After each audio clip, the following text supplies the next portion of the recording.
Showtime! The Capital G show starts right now.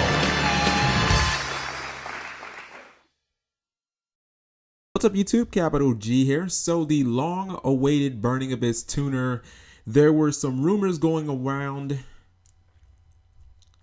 What's up YouTube, Capital G here. So the long awaited Burning Abyss tuner, there were some rumors going around as to what his effect might be. Konami has updated their blog and we now have an official text on this tuner, and it's interesting. I'll let you decipher your own opinions about it, and of course I'll give mine. It's called Rubic, Malebranche of the Burning Abyss. It's a Fiend tuner effect, level 3, 100 attack, 100 defense. It is dark, of course, because most of the Burning Abyss monsters are dark. And the effect reads, if you control a monster that is not a Burning Abyss monster, destroy this card. Of course, that's built into pretty much all of them. Cannot be used as a Synchro Material except for the Synchro Summon of a Burning Abyss Synchro Monster. If you control no spell or traps, you can special summon this card from your hand. You can only use the effect of Rubic, Malebranche of the Burning Abyss once per turn. Okay, so my thoughts on Rubic. Well, for starters, we can pretty much put to bed any effects that had you drawing one when you Synchro Summoned using this guy or anything crazy like that. Like, those are all officially debunked. And I would say that I'm not really too high on this card. Like, I don't want to be a Debbie Downer, but on paper, this card is actually pretty terrible. And the main reason is it doesn't net you anything when it hits the graveyard, and that's relevant because every other monster in the entire archetype does, like Sir and Dante and Scram. Like, they all give you something when they hit the graveyard. So, I mean, you pretty much, it's just like pluses for days and you never really run out of steam. And with Rubic, I kind of feel like my expectations weren't met, and maybe Rubic is a victim of Burning Abyss's own, like, success. I mean, we've never seen an archetype that no matter how the monsters hit the graveyard, like, they always pay for themselves, and then Burning Abyss come around and, like, every one of them floats, and then you get a non-floating monster, and it's just like, fuck.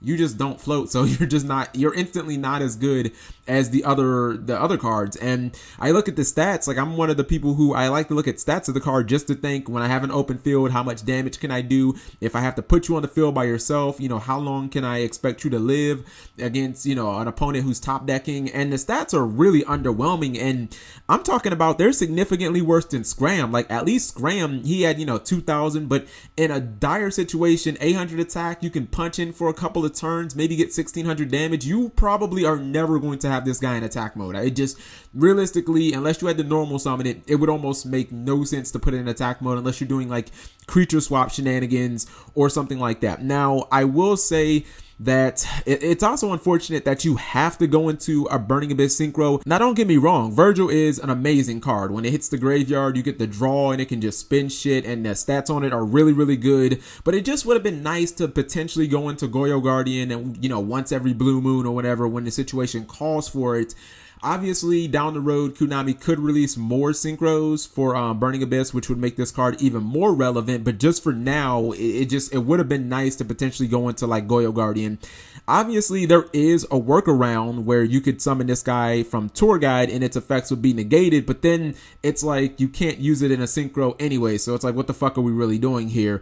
There were thoughts out there that maybe people could run Birdman so that, you know, you could go Tour Guide and you could summon Rubic, and then you could spend the Rubic to your hand using Birdman and you could go into Virgil. But then at the end of the day, it's like, okay, if you discard the Rubic to, you know, get rid of a card from your opponent's field, Rubic isn't going to activate when it hits the graveyard. So it's like, how, I mean, are we really going to be using that play? Like, I'd much rather discard a Scram or a Sir or something like that. So I think that play is obviously really, really hindered by the fact that Rubic doesn't do anything.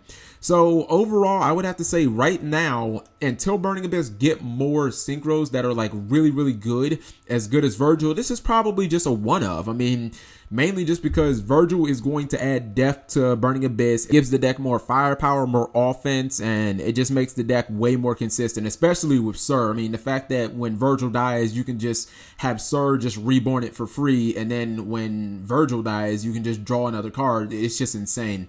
You know, actually, I think I find the funniest thing about this is when everybody saw Virgil, most of the players who looked at that, especially Burning Abyss players, they all kind of had the mindset of, we're going to play the tuner no matter how bad it is because Virgil is so good.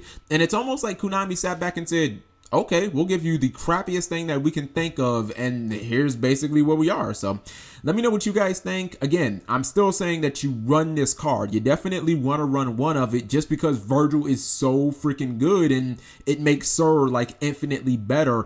But the card itself, the card on paper, is actually pretty terrible. If it would have just, I don't know, you know, when it hit the graveyard, you gain like 1,000 life points. Like that wouldn't have made it broken, but it would have made it like a little better. But maybe that just would have been like random. So I don't know. Let me know what you guys think. Thank you for watching as always. Subscribing makes life happy.